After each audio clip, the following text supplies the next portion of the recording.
In late 2025, the Canadian economy was navigating a fragile, quiet recovery. Then came February 2026, and that recovery violently snapped. In just a single month, 84,000 jobs abruptly disappeared. This chart tracks domestic employment over the previous year. Notice the steady climb before the data suddenly plummets, pushing the unemployment rate to a severe 6.7%. Digging deeper reveals a permanent downsizing. Employers eliminated 108,000 full-time positions, while part-time roles stayed flat. The labor market already had visible cracks. A frozen housing market stalled new construction, and major tech companies had been laying off workers to replace routine roles with artificial intelligence. But those domestic weaknesses alone do not explain a collapse of this magnitude. Two massive global shocks hit the country at the exact same time. Together, they built a macroeconomic vice around Canada, simultaneously crushing the ability to produce goods and the ability to consume services. The first jaw of that vice attacked the supply side of the economy. In early 2025, the United States administration signed a sweeping executive order that aggressively escalated trade protectionism against Canadian exports. The policy levied punishing effective tariff rates on primary materials. To sell steel, aluminum, or non-compliant automobiles across the southern border, Canadian companies suddenly had to pay taxes reaching as high as 50%.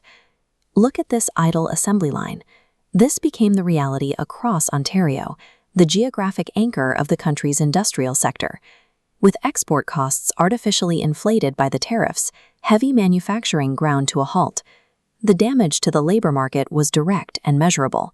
By the end of February 2026, the manufacturing sector had shed 51,000 jobs directly tied to those U.S. trade policies, and an idle factory creates a massive ripple effect. When industrial output slows down, the surrounding logistics networks, trucking companies, maintenance crews, and corporate support services lose their clients, forcing them to lay off their own workers. Economists call this a production squeeze. It happens when trade barriers block a nation from selling its core profitable goods in competitive international markets. With a single foreign policy signature, the supply side of the Canadian economy was choked off, vaporizing tens of thousands of livelihoods. While the factory stalled, a second global shock attacked the demand side. In late February 2026, a geopolitical conflict erupted between the U.S., Israel, and Iran, effectively closing the Strait of Hormuz. That narrow waterway is a critical global artery. That international commodity panic instantly became a local crisis. In Toronto, the cost of gasoline surged past 156 cents per liter, practically overnight. Diesel, which powers the agricultural and shipping industries, jumped 33 cents in a single week. This dynamic pie chart shows a standard budget. As commuting and heating costs rapidly expand, it forces household austerity. Consumers immediately slash spending. Watch the discretionary slice. As fuel consumes income, money for eating out and shopping practically vanishes. Storefronts were suddenly starved of customers. Reacting to the drop in foot traffic, wholesale, retail, and personal service sectors eliminated 32,000 domestic jobs. The macroeconomic vice was now completely closed. Canadian factories couldn't sell their goods abroad due to the tariffs, and local businesses couldn't sell their services at home due to the energy shock. Caught between a stalled supply line and a frozen consumer base, the Canadian labor market fell into a state of total paralysis. This scale illustrates the low-hire, low-fire equilibrium. Hiring drops to near zero, yet massive layoffs remain static, creating an unnatural balance.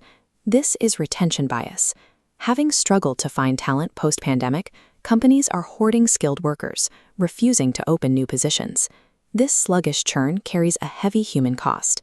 Young people are completely blocked from entering the workforce for the first time. Meanwhile, the long-term unemployed, those out of work for 27 weeks or more, now represent a staggering 22.8% of everyone looking for a job. The critical inflection point arrives in June 2026 with the review of CUSMA, the Canada-United States-Mexico Agreement. That diplomatic review will dictate if the major tariffs are removed to spark a recovery, or if the trade war escalates and pushes the country into a deeper recession. The events of February 2026 exposed a severe vulnerability: an economy deeply reliant on a single primary trade partner and vulnerable global energy routes cannot easily fix itself from within. Until the international vice loosens, the Canadian worker remains trapped by forces far beyond their borders.